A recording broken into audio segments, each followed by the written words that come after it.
Assalamualaikum warahmatullahi wabarakatuh. Alhamdulillah, alhamdulillah wa syukurillah, wala hawla wala quwata illa billah. Saudara-saudaraku, alhamdulillah kita masih bisa bertemu kembali ya, di Hidup Sehat bersama Lukman Effendi. Hari ini kita akan melanjutkan pembacaan hadis ya, 40 hadis teladan hidup sehat Rasulullah Sallallahu Alaihi Wasallam.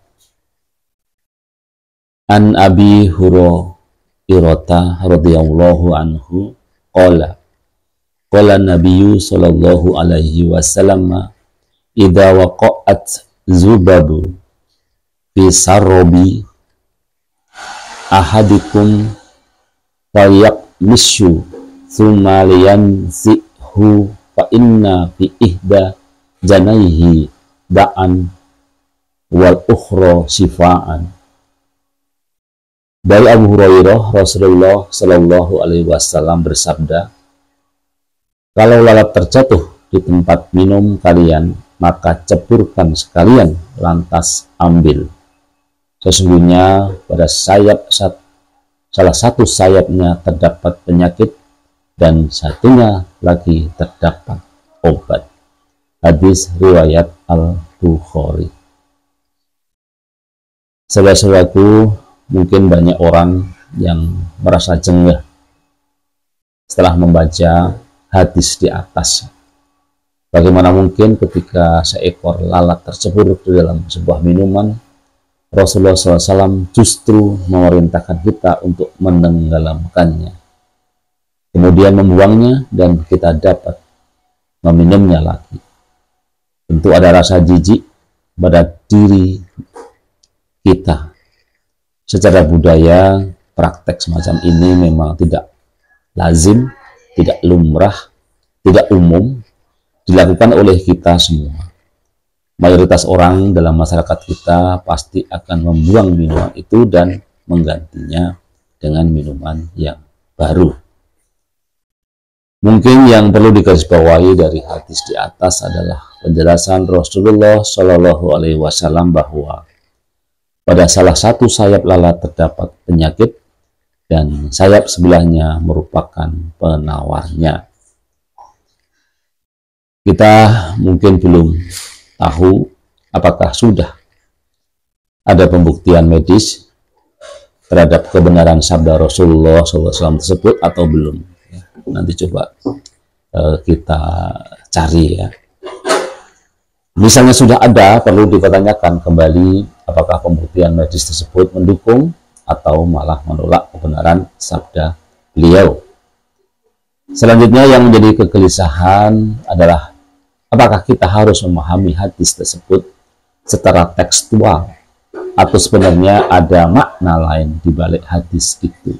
Jadi karena kadang-kadang sesuatu itu tidak bisa kita pahami hanya secara tekstual. Ya, kalau tekstual kita kadang tidak semuanya benar ya. Hemat kami, hadis tersebut merupakan isyarat ya, kepada kita semua bahwa betapa kaya alam semesta ini dengan obat-obatan. Segenap keragaman hayati dan hewani yang terhampar di alam semesta ini memiliki potensi untuk dijadikan obat atas segenap penyakit. Misalnya saja dalam kasus lalat di atas ya. Barangkali lalat memang hewan yang remeh, tetapi di balik kesepeleannya itu, keremehannya itu tersimpan potensi pengobatan yang dahsyat juga. Hal serupa kemungkinan besar bisa ditemukan pada makhluk Allah yang lain, baik yang hayati maupun hewan. Karena Allah yang menciptakan penyakit dan Allah juga yang menciptakan obatnya. Obat-obat tersebut baik yang telah ditemukan ataupun yang belum terjabar dalam eloknya di sekitar kita. Jadi itulah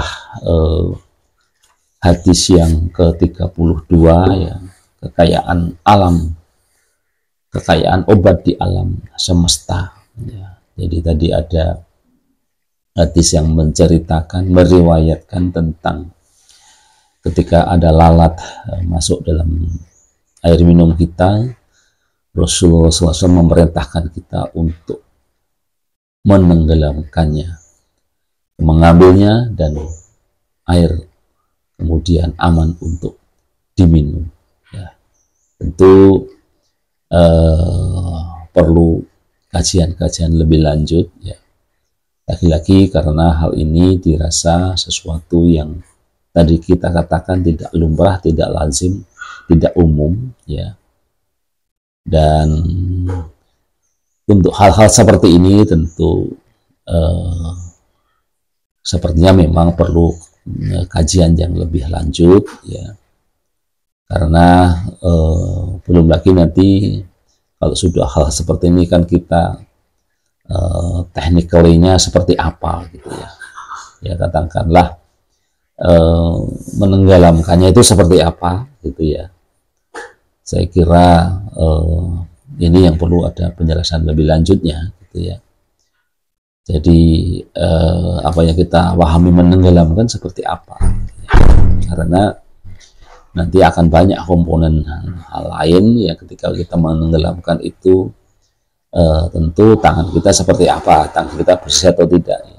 Salah-salah kan mungkin bukan mungkin, ya, ini hadisnya mengatakan begitu, bahwa di satu sayap ada penyakit, satu sayapnya adalah penyembuh, ya. Jadi istilahnya menetralisir, ya. Dan saya kira dalam banyak hal, ya, kita memang seringkali harus terus berpikir holistik, ya, berpikir secara utuh, ya. Banyak sekali kita temukan, ya, pesan-pesan pengobat tradisional terutama, ya. Misalnya ada kata-kata kacang jangan lupa kulitnya gitu, ya. Kemudian juga ada teori yang mengatakan, teori atau sekedar pengetahuan, ya, ketika kita makan udang gitu, itu jangan hanya dimakan dagingnya, tetapi juga makanlah cangkangnya, karena di cangkangnya itu ada anti racunnya gitu, ya.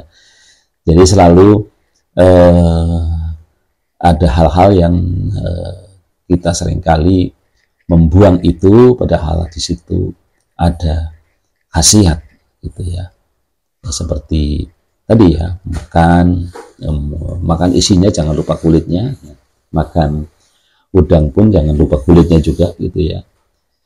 Dan barangkali ini merupakan satu pola keseimbangan yang harus kita jaga, ya.